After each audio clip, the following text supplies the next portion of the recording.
వారికి దేవుడిచ్చిన పరిచర్య భారము దర్శనము చాలా గొప్పది. కాబట్టి ఆ పరిచర్యలో, ఆ దర్శనంలో భాగంగా ఈ ఆలయ ప్రతిష్ఠిత పండుగ ఇక్కడ జరగడం సంతోషదాయకం. కాబట్టి మనమందరం కూడా ఇది మనకు ఒక పండుగ. హల్లెలూయా. ఈ పండుగలో మనము ఆనందించి సంతోషించాలి. మనమందరం కూడా కాస్త కరెంట్ లేకపోయినా కూడా కరెంట్ ఉన్నట్లుగా సంతోషంగా దేవుని స్తుతించాలి.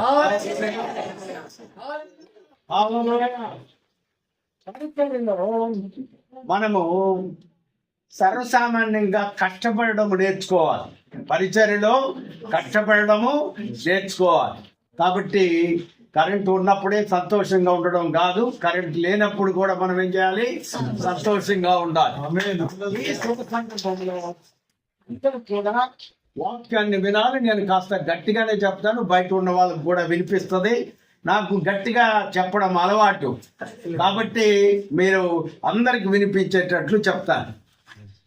దయచేసి ఒక వాక్య భాగాన్ని మనం చదువుకుందాం.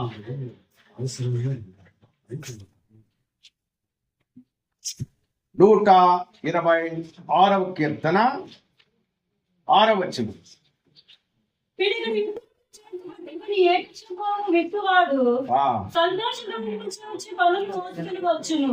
పిడికడు విత్తనములు చేతబట్టుకొని ఏడ్చుతూ పోవు విత్తువాడు సంతోషగానము చేయుచు పనులు మోసుకొని వచ్చును.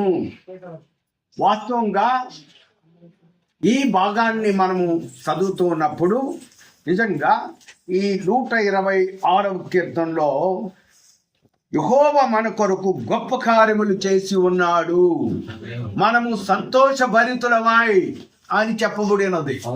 దేవుడు ఈ పరిచర్యలో గొప్ప కార్యములు చేసి ఉన్నాడు. నిజంగా ఇంత ఈ కుగ్రామంలో పట్టణమునకు వెలుపల ఈ చిన్న సంఘాన్ని స్థాపించి ఇంతవరకు నడిపించడం ఆసామాసి కాదు. నిజంగా ఇది ఒక గొప్ప పరిచర్య. మనము చిన్న పరిచర్యను నిజంగా కొన్ని సందర్భాల్లో తృణీకరిస్తారు. మరి దైవ సేవకులు ఆ చుట్టుప్రక్కల ఆయా ప్రాంతాల్లో చిన్న చిన్న సంఘాలను ఏర్పాటు చేసి దేవుని వాక్యాన్ని వారికి వెదజల్లి పరిచర్య చేయడం అద్భుతమైంది. నేను నా అంశాన్ని కొద్దిగా మీకు వివరించడానికి నేను ఒక చిన్న ఉదాహరణ చెప్తాను. పురావస్తు శాఖలో పనిచేసే ఒక సైంటిస్టు ఏం చేశాడంటే, ఒకానొక రోజు ఐగుప్తులో కొన్ని సమాధులను దర్శించడానికి వెళ్ళాడు. సమాధులను దర్శించినప్పుడు ఆ సమాధి లోపలికి వెళ్ళి చూశాడు. ఐగుప్తులో ఉన్న సమాధులు ఎలా ఉంటాయంటే, లోపలికి వెళ్ళి మనము నిలబడగలిగినంత పెద్దదిగా ఉంటుంది. యేసు ప్రభు యొక్క సమాధి కూడా మరి లోపలికి వెళ్ళి అక్కడ నిలబడగలిగినంత స్థలం ఉంటుంది. కొంతమంది ఇక్కడ నిలబడతారు, అక్కడ యేసు ప్రభు యొక్క సమాధి కనిపిస్తుంది. కాబట్టి ఈ పురావస్తు శాఖలో పనిచేస్తున్న ఈ సైంటిస్టు లోపలికి వెళ్ళి చూశాడు. లోపలికి వెళ్ళి చూస్తే అక్కడ కొన్ని గోధుమలు, కొన్ని వడ్లు, కొన్ని రాగులు కూడా ఉండినాయి. వాటిని ఆయన చూసి ఆశ్చర్యపడ్డాడు. సమాధి లోపల వడ్లు, రాగులు, గోధుమలు ఉండడాన్ని చూసి ఆశ్చర్యపడ్డాడు. ఆయన దానిని చూశాడు. చూసి సైంటిస్ట్ కాబట్టి దాదాపు దాని వయసు 3000 సంవత్సరాలు అని గుర్తించాడు. ఆ విత్తనం యొక్క వయసు ఎంత? 3000 సంవత్సరాలు. ఆ 3000 సంవత్సరాలు ఉన్న అక్కడే ఉన్న ఆ విత్తనాలను ఆయన తీసుకున్నాడు. సాధారణంగా భూమిని ఏం చేసినాడు? కాస్త దున్ని సదును చేసి అందులో విత్తాడు. సాధారణంగా విత్తబడిన ఆ విత్తనాలు ఎలా మొలకెత్తుతాయో 3000 సంవత్సరాల క్రితం ఉన్న ఆ విత్తనాలు మొలకెత్తాయి. అంటే గమనించండి, 3000 సంవత్సరాలుగా కూడా ఆ విత్తనాల లోపల జీవం ఉంది, ప్రాణం ఉంది.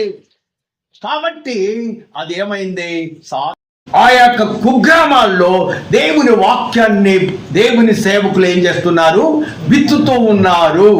యేసు ప్రభువారు విత్తువాన్ని ఉపమానమును గురించి చెప్పాడు. ఆయన రాతి నేలలో పడిన విత్తనమును గురించి చెప్పారు. ఆయన మంచి నేలలో పడిన విత్తనమును గురించి చెప్పారు. పొదలో పడిన విత్తనమును గురించి కూడా చెప్పారు. ఈ విత్తనం యొక్క ఉపమానము నిజంగా యేసు ప్రభు వారి యొక్క శిష్యులకు అర్థం కాలేదు. అప్పుడు ఆయన వ్యక్తిగతంగా ఆయన దగ్గరికి వెళ్ళి ఆయన శిష్యులు అడిగారు. యేసు ప్రభు అన్నాడు, విత్తనము దేవుని వాక్యము అన్నాడు. దేవుని యొక్క వాక్యము. దయచేసి గమనించండి, దేవుని వాక్యము ప్రయాణం చేస్తుంది.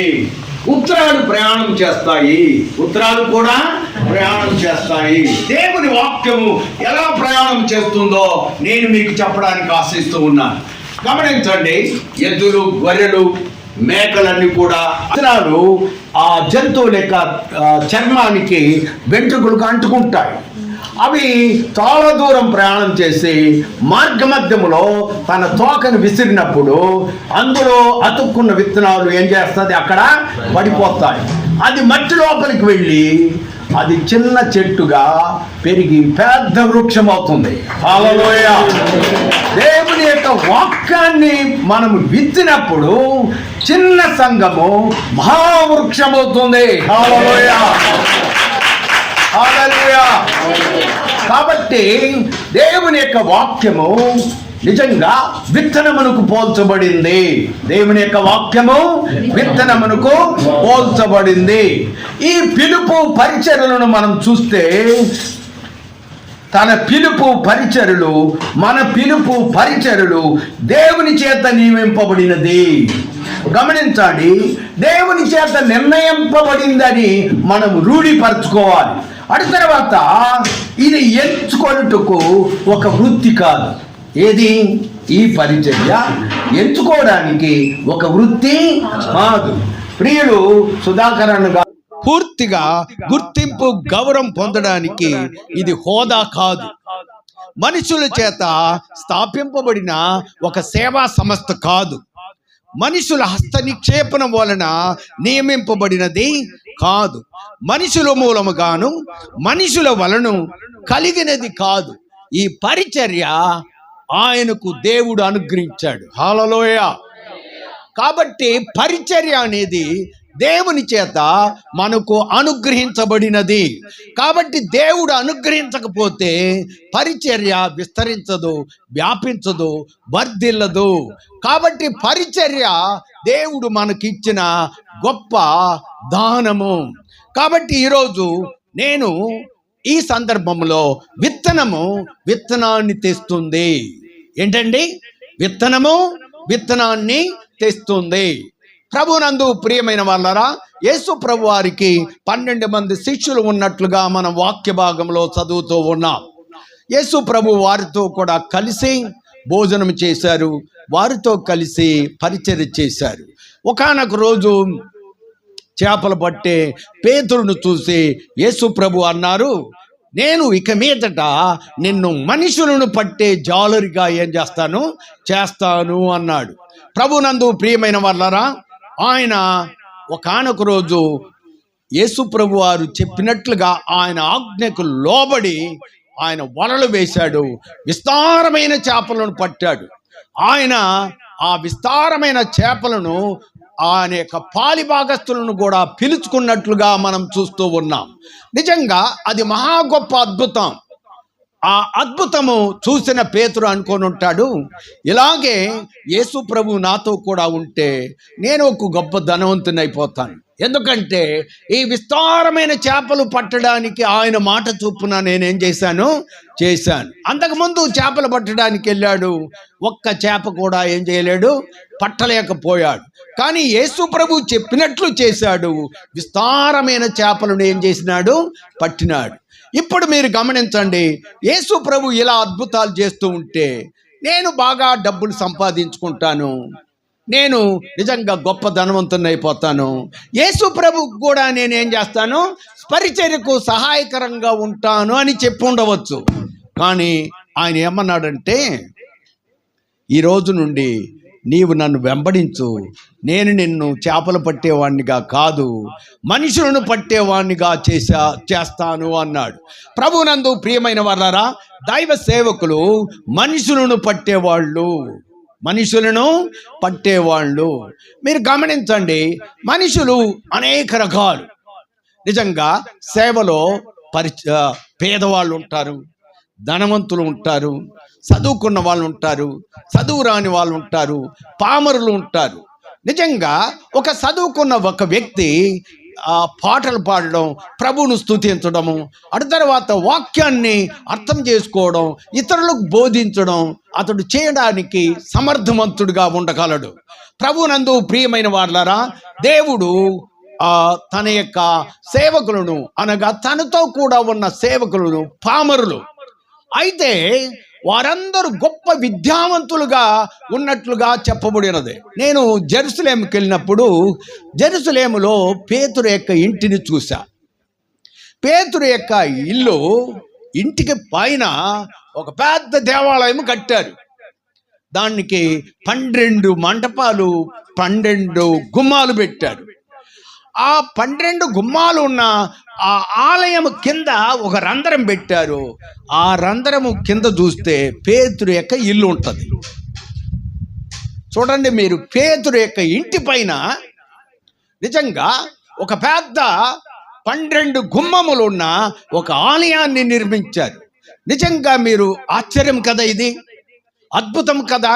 యెరూషలేములో ప్రతి కొండ పైన కూడా 50 మందిరాలు, 20 మందిరాలు ఉంటాయి. యేసు ప్రభు వారి యొక్క సమాధి దగ్గరికి వెళ్తే అక్కడ నుండి ఒక బల్లలు వేయబడిన ఒక పెద్ద స్థలం ఉంటుంది. అందులో చాలామంది పాస్టర్లు, విశ్వాసులు అక్కడికి వెళ్ళి అక్కడ బలలో పాల్గొంటారు. కొంత దూరంలో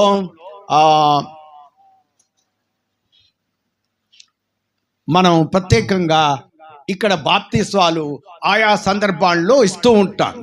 అక్కడ యోర్దాను నది నుంచి వచ్చే ఒక పాయ, అక్కడ చీలు ఉంటుంది, అక్కడ ప్రవహిస్తూ ఉంటుంది. అక్కడ యోర్దాను నదిలో నుండి వచ్చే నీళ్ళల్లో చాలామంది వెళ్ళి బాప్తిసం పొందుతారు. బాప్తిసం పొందిన వాళ్ళందరూ కూడా అక్కడ దగ్గరగా ఉన్న ఆ సమాధికి దగ్గరగా ఉన్న అక్కడ బలలో పాల్గొంటారు.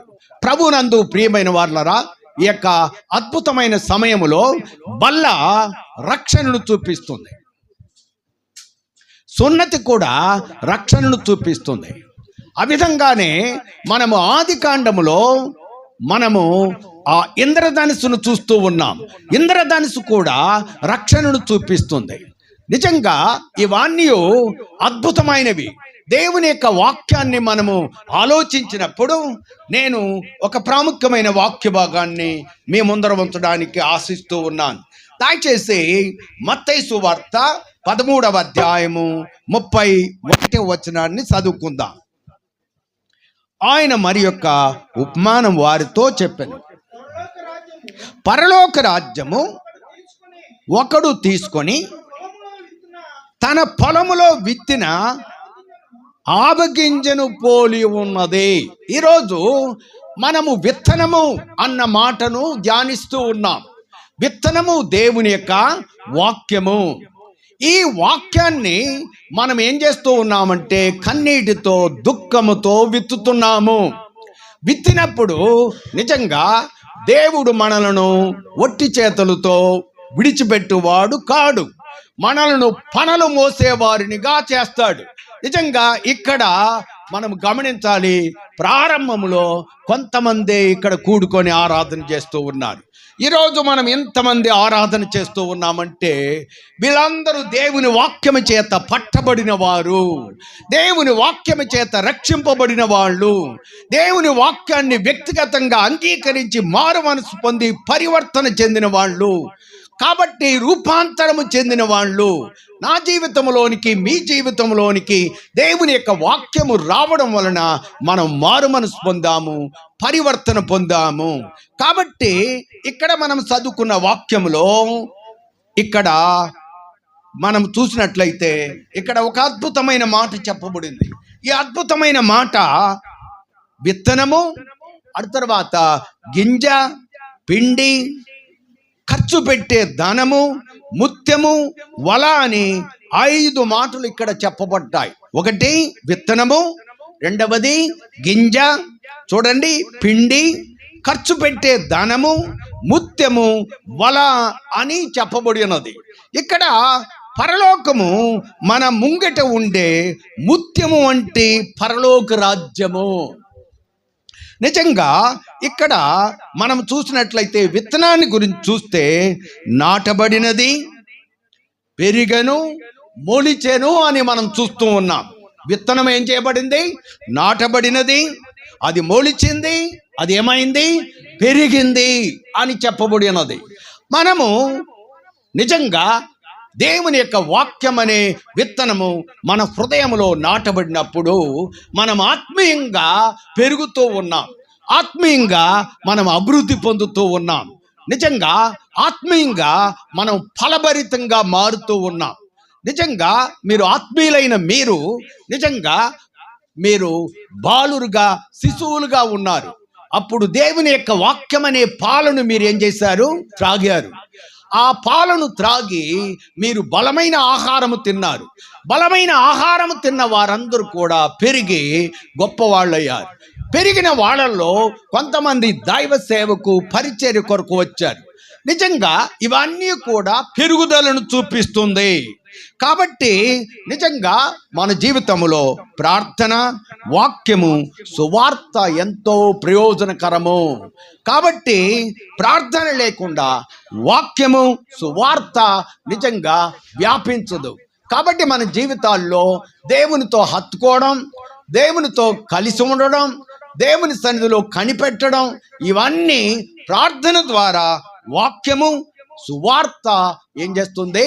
వ్యాపిస్తుంది. ఒక దైవ సేవకునిలో గమనించాలి, అతడు ఒక సువార్తికుడుగా కొన్ని సందర్భాల్లో కనిపిస్తాడు. కొన్ని సందర్భాల్లో దైవ సేవకుడు కాపరిలాగా కనిపిస్తాడు. కొన్ని సందర్భాల్లో అతడు అపోస్తులులాగా కనిపిస్తాడు. కొన్ని సందర్భాల్లో నిజంగా సువార్తికుడుగా, కాపరిగా పనిచేసే లక్షణాలు అతనిలో ఉట్టిపడతాయి. ప్రభునందు ప్రియమైన వారలారా, మీరు కాపరులుగా కొన్ని సందర్భాల్లో కనిపించవచ్చు. కొన్ని సందర్భాల్లో మీరు సువార్తికులుగా కనిపిస్తారు. కొన్ని సందర్భాల్లో మీరు అపోస్తుల్లాగా కనిపిస్తారు. మీ ద్వారా అద్భుతములు, ఆశ్చర్యకార్యాలు దేవుడు చేయిస్తాడు. అందుకే నిజంగా ప్రార్థన, వాక్యము, సువార్త వీటికి అనుబంధముగా ఉండడాన్ని మనం చూస్తూ ఉన్నాం. దయచేసి గమనించండి, కొన్ని సందర్భాల్లో నేను కాపరిని అన్నట్లుగా కొంతమంది ఉంటారు. మీరు కాపరులు మాత్రమే కాదు, మీరు సువార్తికులు కూడా. మీరు సువార్తికులు మాత్రమే కాదు, మీరు అపోస్తలులు కూడా. మీరు అపోస్తలులు మాత్రమే కాదు, కొన్ని సందర్భాల్లో మీరు బోధకులు కూడా. మీరేం చేయండి? మీరెవరు? బోధకులు కూడా. నిజంగా నేను సువార్తికుని మాత్రమే అనుకోవడానికి లేదు. మిమ్మల్ని కొన్ని సందర్భాల్లో అపోస్తలుల మూలముగా చేసిన అద్భుత కార్యాలు మీ మూలముగా కూడా దేవుడు ఏం చేస్తూ ఉంటాడు? చేస్తూ ఉంటాడు. ప్రభునందు ప్రియమైన వారలారా, మనందరికీ సంఘము చాలా ప్రాముఖ్యమైంది. మీరు సంఘములో ఒక సభ్యుడిగా ఉండాలి. మీకు కుటుంబం ఉందా? మీకు సంఘం కూడా ఉండాలి. నిజంగా మీకు సరైన సహవాసం ఉందా? నిజంగా ఇల్లు ఎంతో సంఘము కూడా అంతే. సంఘము లేకపోతే మనం భంగపడిపోతాము. సంఘము లేకపోతే మనల్ని పట్టించుకునే వాళ్ళు ఎవరు ఉండరు. నిజంగా సంఘానికి క్రమంగా వస్తూ దేవుని యొక్క వాక్యాన్ని విని సంఘములో ఎదగడం, సంఘములో నిజంగా మీరు గొప్పవాళ్ళు అవ్వడం ఎంతో ప్రాముఖ్యమైనది. నేను సాధారణంగా సంఘస్థులు మా సండే స్కూల్లో పిల్లలుగా ఉండి సండే స్కూల్లో వాక్యమును విన్న వాళ్ళు ఈరోజు అమెరికాలో ఉన్నారు. కొంతమంది ఈరోజు ఒక బాబు కెనడాలో ఉన్నాడు. నిజంగా వీళ్ళందరూ ఒకానొక రోజు సండే స్కూల్ పిల్లలు, ఒకానొక రోజు చిన్న పిల్లలు. వాళ్ళు వాక్యాన్ని విన్నారు. వాక్యమును వినిన తర్వాత వాళ్ళు గొప్పవాళ్ళు అయ్యారు. గొప్పవాళ్ళు అయి వాళ్ళు వేరే ప్రాంతాలకు వెళ్ళారు. నేను రాజీవ్ గాంధీ కాలంలో ఒక చిన్న మందిరాన్ని నిర్మించాను. నిర్మించేటప్పుడు అమెరికాలోకి వెళ్ళిన ఆ సండే స్కూల్ బిడ్డగా ఉండిన ఆ బిడ్డ ఏం చేసిందంటే ఒక 40,000 రూపాయలు అక్కడి నుంచి పంపించింది. పాస్టర్ గారు, మీరు ఆ మందిరమునకు పైన వేసే సీట్స్ మొత్తం మేము ఇస్తామని చెప్పారు. గమనించండి, మనము కొన్ని సందర్భాల్లో మనము కొంతమందిని అల్పంగా ఎంచుతాం. నిజంగా అల్పంగా ఎంచడానికి వీలు పడదు. ఎందుకంటే వాళ్ళు పెరిగి పెద్దవాళ్ళై గొప్పవాళ్ళై మహా గొప్ప వృక్షంలాగా అవుతారు. కాబట్టి సంఘము విస్తరిస్తుంది, సంఘము వ్యాపిస్తుంది. దేవుడు మనలను గొప్పవాళ్ళుగా చేస్తాడు. హల్లెలూయా. మా సండే స్కూల్లో ఒక చిన్న పాపగా పెరిగిన బిడ్డ మా ముందర మరి స్టేట్ బ్యాంక్ ఆఫ్ ఇండియాలో ఒక డెప్యూటీ మేనేజర్గా పనిచేస్తుంది. ఎందుకు చెప్తున్నానంటే గమనించండి, సంఘమున ఉన్న పిల్లలు నిజంగా పెరుగుతారు, విస్తరిస్తారు, వ్యాపిస్తారు. దాదాపు 35 సంవత్సరములుగా వాళ్ళు సంఘములో సభ్యులుగా ఉన్నారు. హల్లెలూయా. గత 6 నెలల క్రితం ఆ అమ్మాయికి ఒక వివాహం జరిగింది. ఆ వివాహంలో ఆ పాప ఒక మంచి సాక్ష్యం చెప్పింది. దాదాపు నేను 35 సంవత్సరాలుగా మా డాడీ అక్కడికి సంఘానికి వెళుతూ నేను ఆ సంఘములో సండే స్కూల్ బిడ్డగా పెరిగి నేను సండే స్కూల్ టీచర్ని అయ్యాను. సంఘం కూడా అంతే ప్రాముఖ్యం. మీకు సహవాసం ఉందా? మీకు సంఘం ఉందా? మీకు ఇల్లు ఎంతో సంఘము కూడా అంతే. సంఘం లేకపోతే మనము నిజంగా ఎదగలేము. ఈరోజు నేను మిమ్మల్ని ఒక ప్రశ్న అడుగుతా. మీరు దేవుని ఆలయంలోనికి దేనికి వస్తూ ఉన్నారు? దేవుని ఆలయంలోనికి మీరు ఎందుకు వస్తూ ఉన్నారు? దేవుని ఆలయంలో దేవుని యొక్క వాక్యం ఉంది. దేవుని ఆలయంలో మీరు ఎదుగుతారు. There is a growth. నిజంగా దెర్ ఇస్ ఏ రిజాయిస్. అక్కడ ఆనందం ఉంది, సంతోషం ఉంది. మీరు ఇంతవరకు పాటలు పాడి ప్రభువును స్తుతించారు. వాక్యం చెప్పడానికి ముందు ప్రభునందు ప్రియమైన వాళ్ళరా, కొన్ని సందర్భాల్లో కొంతమంది సరిగా నాటబడకపోవడాన్ని మనం చూస్తూ ఉన్నాం. ఏం చేయడం అండి? నాటబడకపోవడం, నామకార్థంగా ఉండడం, అటు తర్వాత పెరగకపోవడం. నిజంగా నాటబడి విత్తనములోనే చనిపోయిన విత్తనాలను నేను చూస్తూ ఉన్నాను. నేను నిజంగా వ్యవసాయం గురించి కూడా ఎరుగుదును. ఓసారి విత్తనాలను విత్తుతూ ఉన్న ఆ సందర్భంలో మా యొక్క మామగారు నాగులి చేతబట్టి వెనక ముందు ఆయన నాగుల్లో దున్నుతూ ఉన్నారు. వెనకాల కొంతమంది విత్తనాలను దున్నుతూ ఉన్న ఆ సాలులో ఏం చేస్తూ ఉన్నారు? విత్తుతూ ఉన్నారు. విత్తుతూ ఉన్నప్పుడు గమనించండి, లోపల విత్తనాలు లోపలికి పడిపోవడానికి ఒక విధమైన కర్రను వెనకాల నుంచి లాక్కొని వస్తారు. అప్పుడు ఆ విత్తనాలన్నీ లోపలికి వెళ్ళిపోతాయి. అప్పుడు విత్తనాలు విత్తేటప్పుడు కొన్ని పక్షులు పైన తిరుగుతూ ఉంటాయి. తిరుగుతూ ఉండి పైన ఉన్న విత్తనాలను ఏం చేస్తుంది? తీసుకొని వెళ్ళిపోతాయి. దేవుని యొక్క వాక్యము కూడా విత్తబడినప్పుడు కొన్ని అపవాది అనే పక్షి వాటిని ఏం చేస్తాడు? తీసుకొని వెళ్ళిపోతాడు.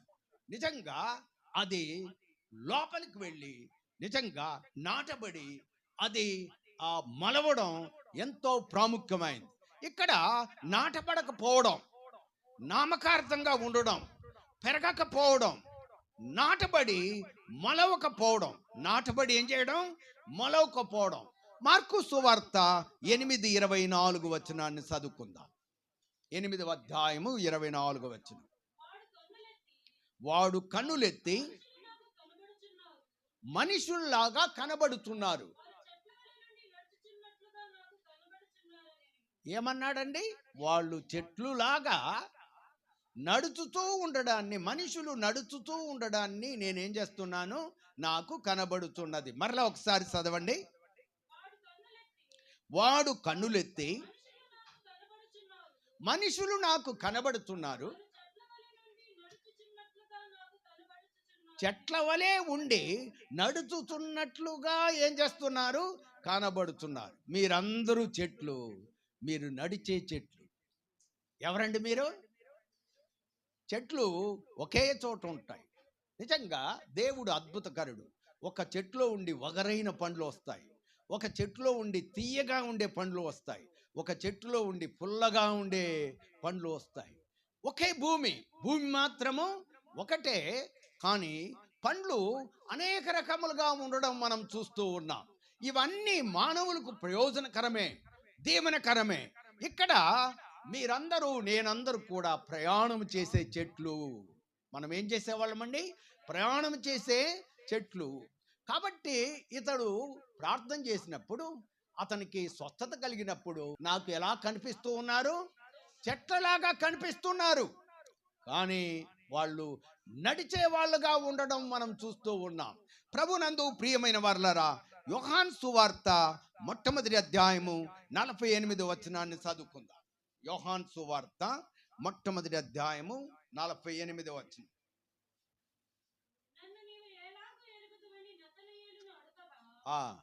సూచితిని.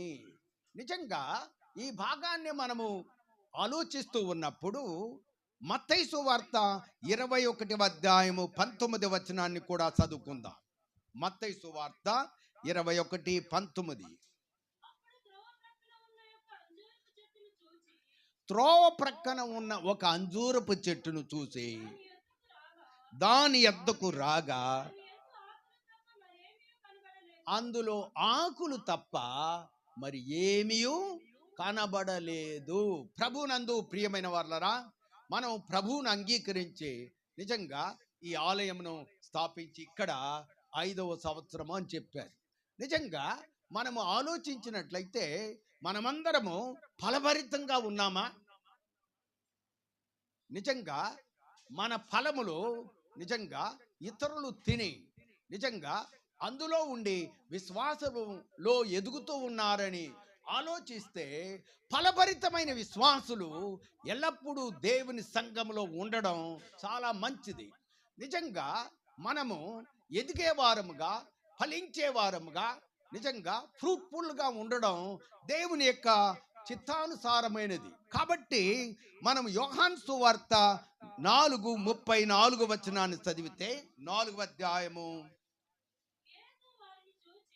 యేసు వారిని చూచి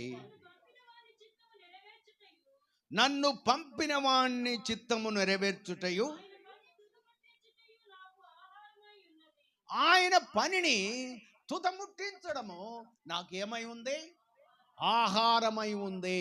దేవుని పని చేయడం మనకు ఆహారంగా ఉండాలి. నిజంగా మనం ఆహారం 3 పూట్లా తింటాం. నిజంగా దేవుని యొక్క పని మీకు ఆహారంగా ఉందా? దేవుని పని చేయడంలో మీరు ఉత్సాహంగా ఉన్నారా?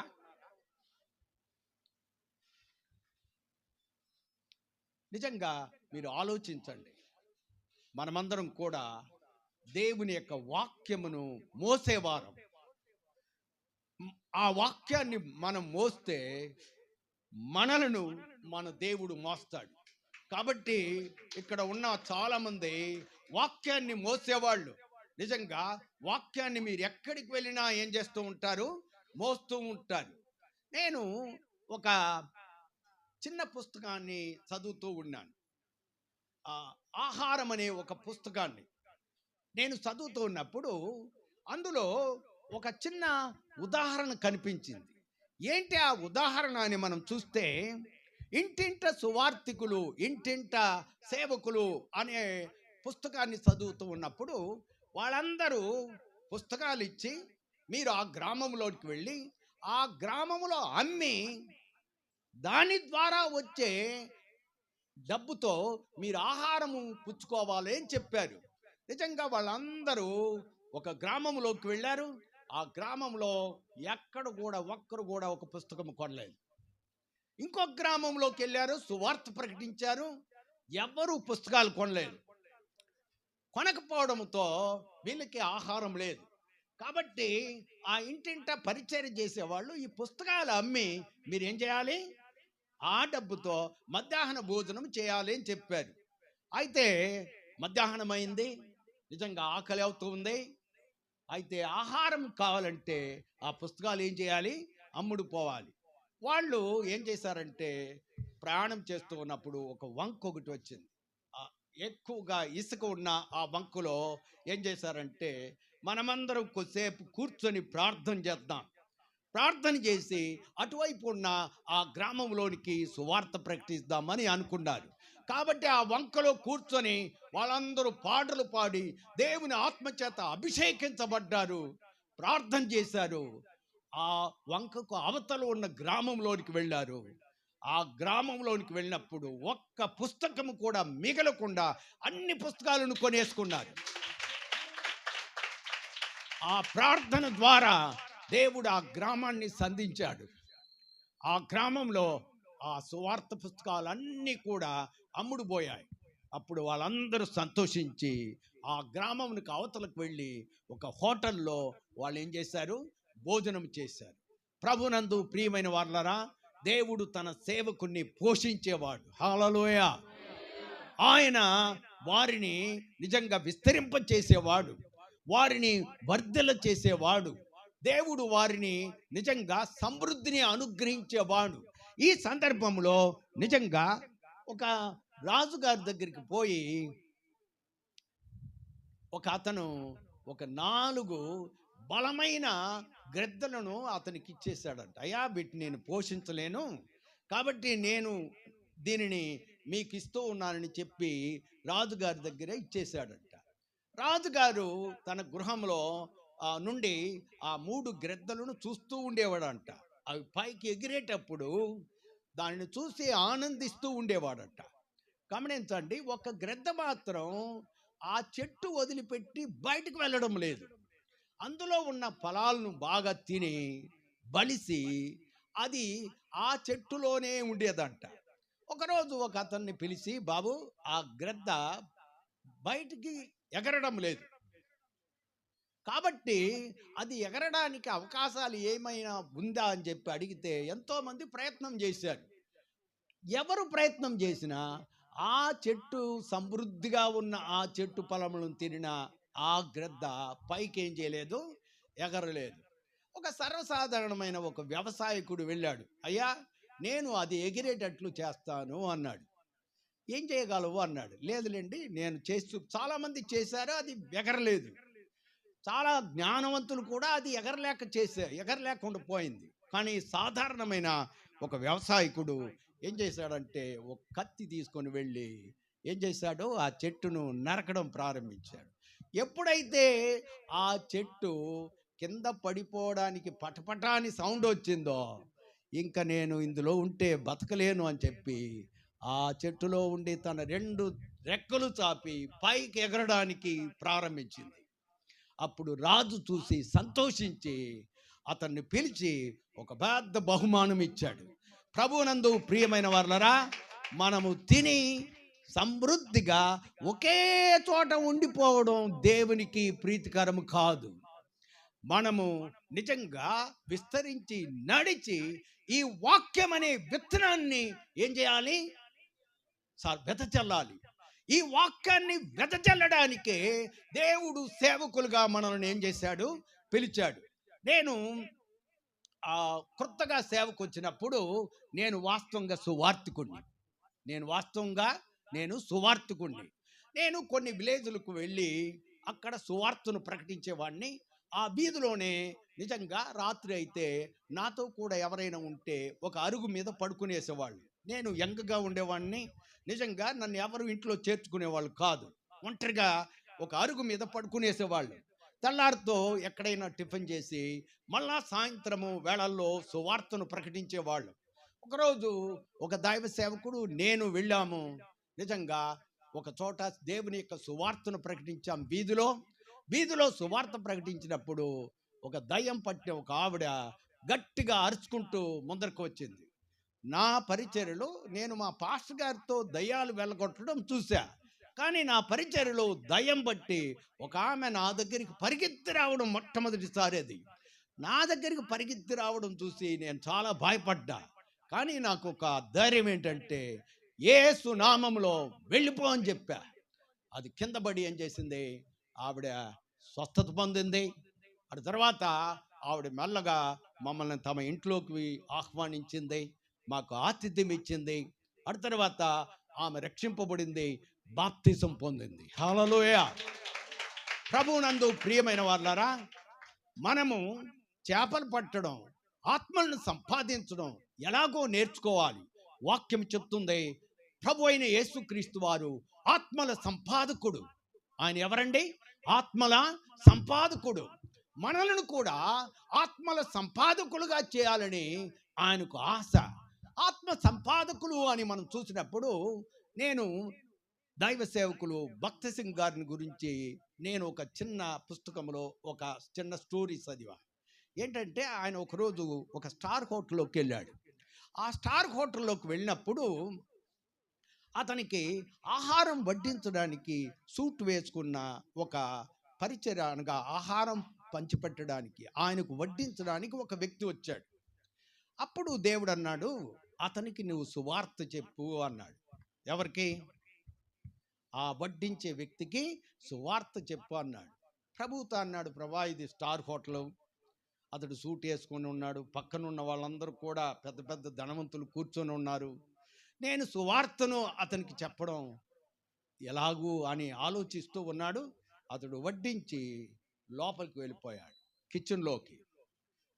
ప్రమాదవశత్తు అతడు ఆ కిచెన్లో పెద్ద సౌండ్ ఒకటి వచ్చింది, మంటలు లేసింది, అందులో అతడు చనిపోయాడు. సేవకుడు అక్కడికి వెళ్ళి చూశాడు, అతడు చనిపోవడం చూశాడు. అతడు మోకరించి కన్నీళ్లు వదిలిపెట్టి, ప్రభా నేను చాలా తప్పు చేశాను, నేను అతనికి సువార్త చెప్పలేకపోయాను, అతడు మరణించాడు, అతని రక్తాపరాధము నా మీదకి రాకుండా ప్రభా నాకు సహాయం చేయి ప్రభా అని ప్రార్థన చేశాడు. కానీ అతనికి సువార్త చెప్పలేకపోయాడు.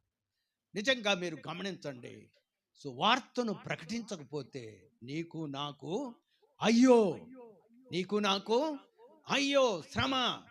కాబట్టి ఈ సువార్తను ప్రకటించినా ప్రకటించకపోయినా ఈ గురుతర బాధ్యత, ఈ గృహ నిర్వాహకత్వము నీకు నాకు ఏం చేయబడింది? అప్పగించబడింది. కాబట్టి ప్రభునందు ప్రియమైన వారలారా, కొన్ని సందర్భాల్లో మనము సువార్త పరిచర్య చేసే వాళ్ళముగా ఉండాలి. వాస్తవంగా బల్లలో పాల్గొనే విశ్వాసులందరూ కూడా పరిచారకులే. నిజంగా కొన్ని సందర్భాల్లో సంఘము సువార్తను ప్రకటించాలి. సంఘం ఏం చేయాలి? సువార్తను ప్రకటించాలి. సేవకుడే చూసుకుంటాడులే అని చెప్పడానికి లేదు. మనం భూదిగాంతముల వరకు సాక్షులుగా ఉండాలి. మీరందరూ ప్రయాణం చేసే చెట్లు, మీరందరూ ప్రయాణం చేసే చెట్లు. కొన్ని సందర్భాల్లో విత్తనము విత్తనాన్ని తెస్తుంది అని నేను ఒక మాట చెప్పాను. అదే సందర్భంలో విషము అనే విత్తు మొలిచి వృక్షమైంది, దానిని కూకుటి వేళ్లతో కూల్చేద్దాము కదలి రండి అని చెప్పే వాళ్ళు కూడా ఉండాలి. నిజంగా మీరు చూసినట్లయితే ఇంతకుముందు చేపలు పట్టే వాళ్ళకి నిజంగా సమృద్ధిగా డబ్బు లభించేది. నేను చేపలు పట్టే వాళ్ళ దగ్గరికి ఒకరోజు వెళితే ఆ కానుక పెట్టె నిండిపోయింది. అక్కడ ఒక ఆయన కర్ర ఎత్తుకొని గుద్దుతా ఉన్నాడు దాన్ని ఆ నోట్లన్నిటినీ ఏం చేస్తున్నాడు? కర్రతో తోస్తా ఉన్నాడు. అప్పుడే అది లోపలికి వెళ్ళినప్పుడు మిగతా వాళ్ళందరూ తెచ్చి దానిని ఏం చేస్తూ ఉన్నారు? కానుకలు వేస్తూ ఉన్నారు. నేను చూసి ఆశ్చర్యపడ్డా. నేను ఇట్లా కానుకలు వేసిన కానుక పెట్టిన నేనేం చేయలేదు, చూడలేదు. అక్కడ చూస్తే చేపలు పట్టుకునే వాళ్ళు దేవునికి ఇవ్వడంలో అది ఒక పరిచర్య అని గుర్తించారు. అది ఒక పరిచర్య. ఆ పరిచర్య ఒక్క పూట వేయడం కాదు, ప్రభు రాకడ పర్యంతం ఆ పరిచర్య కొనసాగుతూనే ఉండాలి. హల్లెలూయా, హల్లెలూయా. ప్రభునందు ప్రియమైన వారలారా, విత్తనము విత్తనాన్ని తెస్తుంది. కొన్ని సందర్భాల్లో దేవుని యొక్క సంఘానికి విరోధంగా లేచిన కొన్ని విష విత్తు మొలిచిన వృక్షాలను దేవుని పిల్లలు ఏం చేయాలి? కూల్చేయాలి. వాక్యం ఏం చెప్తుంది అని మనం చూస్తే మార్కు సువార్త 4వ అధ్యాయము 33వ వచనాన్ని చదువుకుందాం. నేను త్వరగా ముగిస్తాను. మార్కు సువార్త వారు వినుటకు శక్తి కలిగిన కొలది. చూడండి, వినడానికి శక్తి అవసరం, వినడానికి వివేకం అవసరం. మనము వివేకము కలిగిన వినగలిగిన స్త్రీలు అని బైబిల్ చెప్పబడి ఉన్నది. కొన్ని సందర్భాల్లో యేసు ప్రభు వారు వినడానికి శక్తి ఉన్నంత వరకు వాక్యం చెప్పారు. అప్పుడు వాక్య భాగాన్ని ఆయన ముగించినట్లుగా మనం చూస్తూ ఉన్నాం. ప్రభునందు ప్రియమైన వారలారా, యోహాను సువార్త 2:25 కూడా చదువుకుందాం. 2:25 యోహాను సువార్త 2వ అధ్యాయం 25వ వచనం. గనుక ఆ ఆ చూడండి, ఎవరును మనుషులను గురించి ఆయనకు సాక్ష్యం ఇవ్వని అవసరము లేదు. ఎందుకంటే ఆయన హృదయాంతరంగములను ఎరిగిన వాడు. గమనించండి, యేసు ప్రభు వారు ఒకానొక రోజు మనము యోహాను సువార్తలో చూస్తూ ఉన్నాము. అక్కడ ఒక ఆవిడికి వెళ్ళి సువార్తను ఆయన ప్రకటించాడు. ఆమె పేరేమి చెప్పండి? కాస్త మెలకుగా అప్రమత్తంగా ఉన్నారా? యేసు ప్రభు వారు దాదాపు 3 గంటల సందర్భంలో ఒక స్త్రీకి సువార్తను ప్రకటించాడు. ఎవరండి ఆవిడ? ఎవరు? సమరయ స్త్రీ. నిజంగా ఆవిడకు వాక్యం తెలుసు. ఆవిడ అన్నది, మా పితరులు ఆ కొండపైన ఏం చేసినారు? ఆరాధన చేశారు. ప్రభు అన్నాడు, అమ్మా ఒక కాలం వస్తుంది, అంతటా అందరూ ఆత్మతో సత్యముతో దేవుని ఏం చేస్తారు? ఆరాధన చేస్తారు అని చెప్పాడు. అటు తర్వాత ఆమె యేసు ప్రభును చూసి ఆయనలో ప్రవక్తను చూసింది. ఎవరిలో చూసిందండి? యేసు ప్రభువును ప్రవక్తగా గుర్తుపట్టింది. నిజంగా మీరు గమనించండి. అటు తర్వాత ఊరిలో ఉన్న వాళ్ళందరినీ యేసు ప్రభు దగ్గరికి తీసుకొచ్చింది. హల్లెలూయా. ఆ ఊరిలో ఉన్న వాళ్ళందరినీ ఎక్కడికి తీసుకొచ్చింది? మనము కొన్నిసార్లు పాస్టర్ గారు అనేక రకాలుగా ప్రసంగాలు చేస్తూ ఉంటారు సమరయ స్త్రీని గురించి. ఆమె వ్యభిచారపు స్త్రీ. నిజంగా ఆమెకున్న ఇన్ఫ్లుయెన్స్ ఎంత గొప్పదంటే ఊరిలో ఉన్న వాళ్ళందరినీ యేసు ప్రభు దగ్గరికి తీసుకొచ్చింది. హల్లెలూయా. కొంతమంది స్త్రీలు నిజంగా అనేక మంది ఆత్మలను ప్రభు దగ్గరికి తీసుకొని వచ్చేవారుగా మారిపోతారు. నిజంగా స్త్రీలకు ఇన్ఫ్లుయెన్స్ ఎక్కువ. ఎలాగ ఇన్ఫ్లుయెన్స్ ఎక్కువ అని చెప్తారా మీరు? నేను మీకు అర్థమయ్యేటట్లు చెప్తాను. సొలొమోను మహారాజును మనం చూస్తూ ఉన్నాం. ఆ సొలొమోను మహారాజును నిజంగా మొలేకు దేవత దగ్గరికి తీసుకువెళ్ళిపోయారు. ఏంటండి? నిజంగా అతడు ఎంత గొప్ప జ్ఞానం, అనేక కీర్తనలు, ప్రసంగి గ్రంథము, ఇవన్నీ కూడా అద్భుతంగా ఆయనను గురించి మనం చదువుతూ ఉన్నాం. నిజంగా అనేక మంది విగ్రహారాధికులుగా ఉన్న స్త్రీలు ఆయనకు భార్యలుగా ఉన్నట్లుగా చెప్పబడి ఉన్నది. అయితే వారు ఏం చేశారంటే మొలేకు దేవత దగ్గరికి, విగ్రహారాధన దగ్గరికి ఆయనను తీసుకొని వెళ్ళారు. గమనించండి, ఎంత గొప్ప వ్యక్తిని, ఎంత గొప్ప మహాజ్ఞానిని అక్కడికి తీసుకువెళ్ళారంటే వాళ్ళకున్న ఇన్ఫ్లుయెన్స్ను మీరు గమనించండి. మీరు అనేక ఆత్మలను ప్రభు దగ్గరికి తీసుకొని రాగలడు. హల్లెలూయా. మీకున్న ఇన్ఫ్లుయెన్స్ చాలా గొప్పది. ఒక ఆయన అన్నారు, గమనించండి, స్త్రీలకు ఒక ప్రత్యేకమైన యాంటీనా ఉంటుంది అన్నాడు. ఏంటి? స్త్రీలకు ఒక ప్రత్యేకమైన యాంటీనా ఉంటుంది. ఎవరైనా ఒక వ్యక్తి వస్తే అతడు ఎలాంటి వాడో, ఎటువంటి వాడో గుర్తుపట్టే కృప వాళ్ళకు ఉంటుంది. పాస్టర్ గారు ఇతన్ని రప్పించొద్దండి, ఇతడు మంచివాడు కాదు అని చెప్పగలిగిన సామర్థ్యం ఉంటుంది అన్నారు. నిజంగా స్త్రీలు పక్కింటికి వెళ్ళి సువార్త చెప్పి ఆవిడను ప్రభు దగ్గరికి తీసుకొని రాగలరు. పురుషులు వెళ్ళాలంటే కాస్త కష్టం. తలుపు తట్టి ఏం చేయాలి? రావచ్చా, రాకూడదా అని అడగాల్సిన పరిస్థితులు వస్తాయి. స్త్రీలు నిజంగా ఒక స్త్రీకి వెళ్ళి సువార్తని చెప్పి ప్రభు దగ్గరికి ఏం చేయగలరు? తీసుకొని రాగలరు. మీరు సువార్తను ప్రకటించే వారిలో స్త్రీలు నిజంగా గొప్పవాళ్ళు ఉన్నట్లు మనం చూస్తూ ఉన్నాం. గమనించండి, యేసు ప్రభువును ఆయన శిష్యులను ఎవరు పోషిస్తూ ఉన్నారు? ఎవరండి? సూసన్న అనే ఆమెను మనం చూస్తూ ఉన్నాం. ఆవిడ తమకు కలిగి ఉన్న ఆస్తిలో యేసు ప్రభువును ఆయన శిష్యులను ఏం చేస్తూ ఉండింది? పోషిస్తూ ఉండింది అని చెప్పబడినది. ఈ అద్భుత కార్యాన్ని మనము ఆలోచిస్తే వాక్యం లేకపోతే కొన్ని సందర్భాల్లో అది వాపు అనుకోవాలి. ఏంటి? వాక్యం లేకపోతే వాపు. నిజంగా కొన్ని సందర్భాల్లో కొంతమంది నిజంగా వాక్యం ఉండదు వారు చెప్పే ప్రసంగాల్లో. నిజంగా వాక్యమే విత్తనము. విత్తనము దేవుని యొక్క వాక్యానికి ఏం చేయబడింది? పోల్చబడింది. నిజంగా వాక్యము మన జీవిత శైలిని మార్చింది. వాక్యం ఏం చేసిందండి? మన జీవితాన్ని మార్చింది. వాక్యము మన జీవితాన్ని ఎలా మార్చిందో నేను 2 మాటలు మీతో పంచుకొని ముగిస్తాను. మన ఉనికిని, మన వైఖరిని, మన శైలిని మార్చింది దేవుని వాక్యము. ఏంటండి? మన ఉనికిని, మన శైలిని దేవుని యొక్క వాక్యము మార్చినట్లుగా మనం చూస్తూ ఉన్నాం. మన జీవితాలు పరివర్తనం చెందింది. నేను యేసు ప్రభువుని నమ్మక ముందు మా మామను కొట్టడానికి ఒక వ్యక్తి వచ్చాడు. కొట్టడానికి వచ్చి కొడుతూ ఉన్నాడు. అక్కడ ఇద్దరు కొట్టుకుంటూ ఉన్నారు. నేను యేసు ప్రభువుని నమ్ముకోలేదు. మేము మా మామగారు కొంచెం వ్యవసాయ కుటుంబంలో వచ్చిన వాడు. వ్యవసాయంలో ఆకులను నరికి ఏం చేసేవాళ్ళంటే పొలంలో ఎరువు కొరకు వేసేవాళ్ళు అన్నమాట. పాస్టర్ గారికి ఇక్కడ ఉన్న వాళ్ళకి తెలిసే ఉంటుంది అనుకుంటా. ఆ ఆకులను కత్తిరించే ఒక పెద్ద కత్తి ఉండింది. ఆ పెద్ద కత్తి తీసుకొని నేను బయటకు వచ్చా. మా మామను కొడుతూ ఉన్నాడు. కొడుతూ ఉన్నప్పుడు నేనేం చేశానంటే ఆ కత్తి ఎత్తుకొని వచ్చి అతన్ని నరికేయాలనుకున్నా. చాలా కోపిష్టవాడిని నేను. యేసు ప్రభువుని నమ్మకం ఉందా. నేను ఏమనుకున్నానంటే ఇలా కొడితే అతడు తెగిపోతాడు.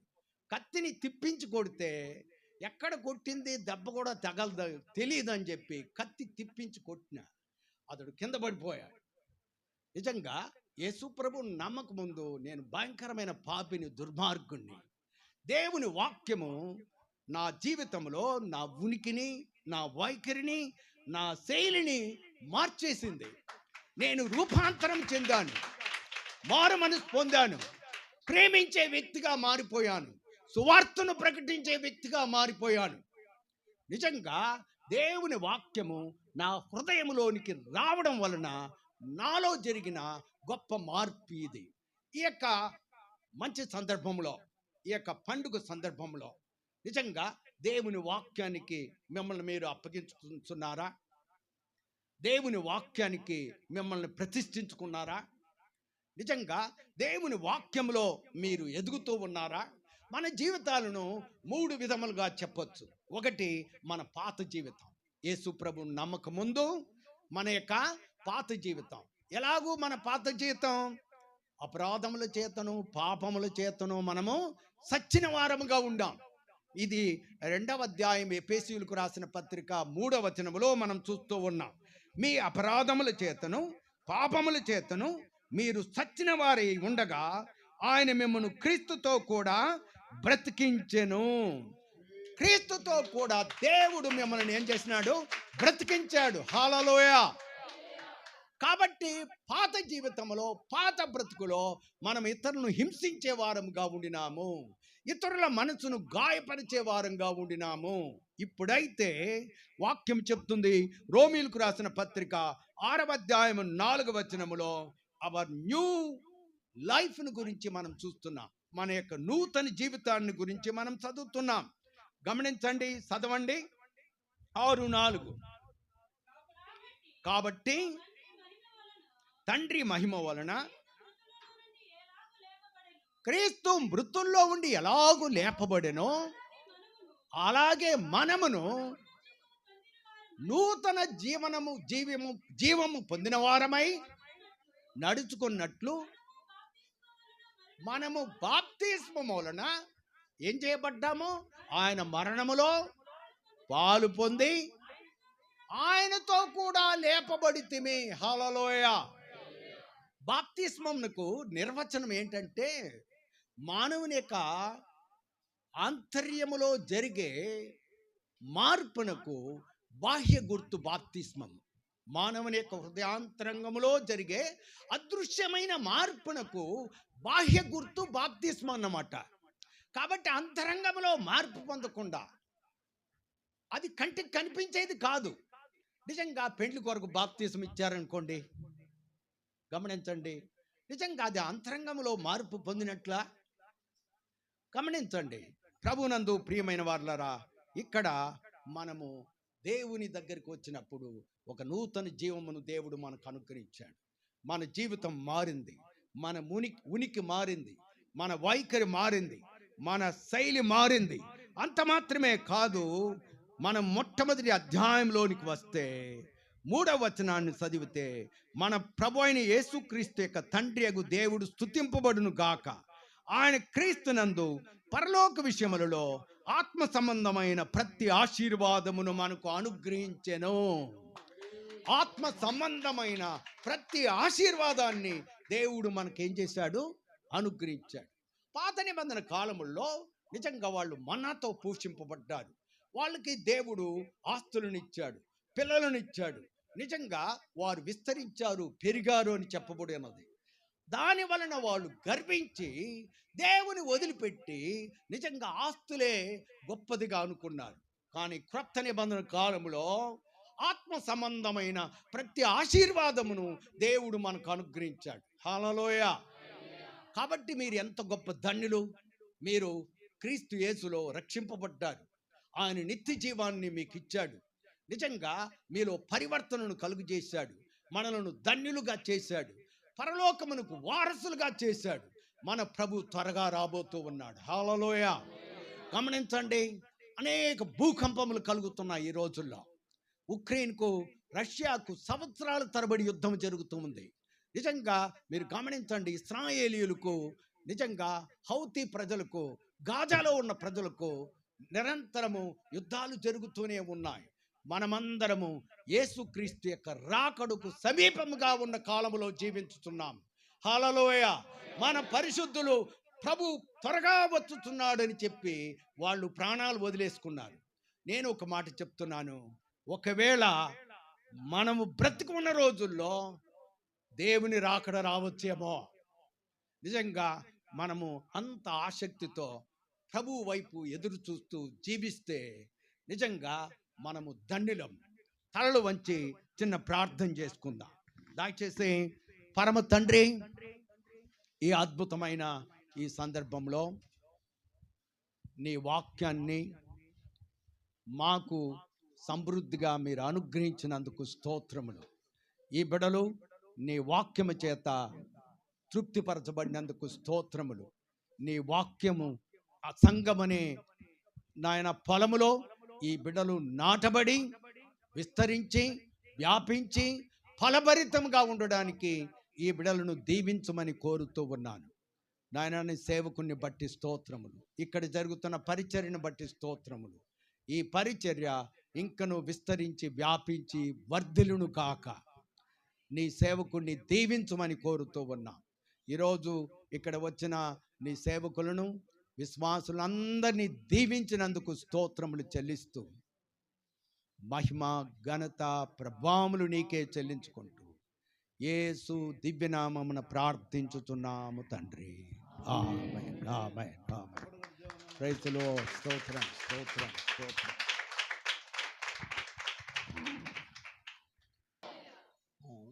ఇంతవరకు మన ఆహ్వానమని మన్నించి దైవ సేవకులు వచ్చి చాలా చక్కటి వాక్య సందేశాన్ని ఈ యానివర్సరీ మనం గుర్తు చేసుకొని ఈ కూడికకి వారిని మనం ఆహ్వానించడం, వారిని పిలిచిన వెంటనే రావడానికి ఇష్టపడ్డారు. వారు సీనియర్ సేవకులు కాబట్టి వాళ్ళకి ఖాళీ ఉండదు. ప్రార్థనలు ఉంటాయి, మీటింగ్స్ ఉంటాయి. వారు రావడం చాలా సంతోషం. ఇంకోసారి మనం క్లాప్ చేసి